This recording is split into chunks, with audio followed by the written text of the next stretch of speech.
দেশজুড়ে এখনো কমেনি হামের সংক্রমণ। কুষ্টিয়া ও গাজীপুরে গত ২৪ ঘন্টায় হাসপাতালে ভর্তি হয়েছে অন্তত ৪৯ শিশু। কুষ্টিয়ায় নতুন করে ২৫ শিশু হামের উপসর্গ নিয়ে হাসপাতালে ভর্তি হয়েছে। চলতি বছরে জেলায় এ পর্যন্ত ১,৮৫১ শিশু হামে আক্রান্ত হয়ে এবং মারা গেছে ১৩ শিশু। বর্তমানে চিকিৎসাধীন ৭৫ জন। আক্রান্ত শিশুদের অধিকাংশই জ্বর, কাশি, শ্বাসকষ্ট ও র্যাশের উপসর্গে ভুগছে। অন্যদিকে গাজীপুরে হামের সংক্রমণ নিয়ে শহীদ তাজউদ্দিন আহমেদ মেডিকেল কলেজ হাসপাতালে গত ২৪ ঘন্টায় ভর্তি হয়েছে ২৪ শিশু। বর্তমানে এই হাসপাতাল ও উপজেলা স্বাস্থ্যকেন্দ্রগুলোতে চিকিৎসাধীন ৬৩ শিশু। এ সময় সুস্থ হয়ে হাসপাতাল ছেড়েছে ১৪ জন। হামের বিস্তার রোধে শিশুদের টিকাদান সম্পূর্ণ করার পাশাপাশি সতর্ক থাকার আহ্বান জানিয়েছে স্বাস্থ্য বিভাগ। এবার হাম পরিস্থিতির খবর জানাতে কুষ্টিয়া থেকে যুক্ত হচ্ছেন প্রতিনিধি মাহমুদুল হাসান। মাহমুদ, নিশ্চয়ই শুনতে পাচ্ছেন আমাকে। আমরা জানাচ্ছিলাম যে কুষ্টিয়ায় নতুন করে ২৫ শিশু ভর্তি হয়েছে। তো এই মুহূর্তে আসলে কুষ্টিয়ায় হাম সংক্রমণের পরিস্থিতি কি আমাদেরকে জানাবেন?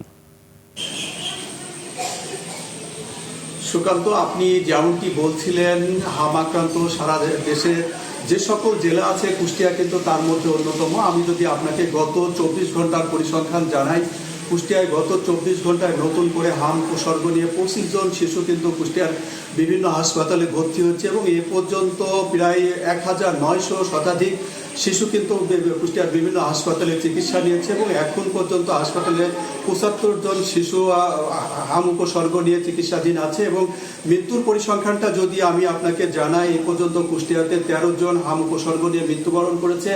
তবে যে বিষয়টি হচ্ছে যে হাম শুধুমাত্র যে শিশুরাই আক্রান্ত হচ্ছে তা কিন্তু না। এখানে আর সর্বশেষ কুষ্টিয়ার যিনি মৃত্যুবরণ করেছে তিনি কিন্তু ৬০ বছর বয়সী বৃদ্ধ মহিলা হাম উপসর্গ নিয়ে মৃত্যুবরণ করেছে। আমি কথা বলেছিলাম রোগীর স্বজনদের সাথে। রোগীর স্বজনরা আমাকে যেমনটি জানিয়েছে, তারা বলছে যে এই হাম উপসর্গ নিয়ে, হাম চিকিৎসা ব্যবস্থা নিয়ে হাসপাতালে নানা অভিযোগ, নানা অনিয়মের কথা কিন্তু তারা আমাদের মাধ্যমে তুলে ধরেছে। আমি কথা বলেছিলাম চিকিৎসকদের সাথে। চিকিৎসকরা যে বিষয়টি আমাদের মাধ্যমে জানিয়েছে, তারা বলছে যে মার্চের শুরুতেই হাম উপসর্গ শুরু হওয়ার পর থেকে এই বিষয়টিকে তারা সর্বোচ্চ গুরুত্ব দিয়ে হাসপাতালে ডাক্তার এবং নার্সদের সমন্বয়ে সার্বক্ষণিক চিকিৎসা কার্যক্রম তারা অব্যাহত রেখেছে। এবং তারা বারংবার যে কথাটি বলছে যে হাম উপসর্গে, এখানে অভিভাবকদের সচেতনতার কথাই কিন্তু তারা বারংবার বলছে যে হাম উপসর্গ দেখা দিলে যাতে বাসায় থেকে অপচিকিৎসা গ্রহণ না করে অভিভাবকরা যেন দ্রুত হাসপাতালে এসে চিকিৎসা গ্রহণ করে, সেই পরামর্শই কিন্তু তারা দিচ্ছে। এবং ডাক্তাররা এই হাম উপসর্গ বৃদ্ধির একটি অন্যতম কারণ হিসেবে তারা কিন্তু বলছে যে এটি দীর্ঘদিন টিকাদান কার্যক্রম বন্ধ থাকা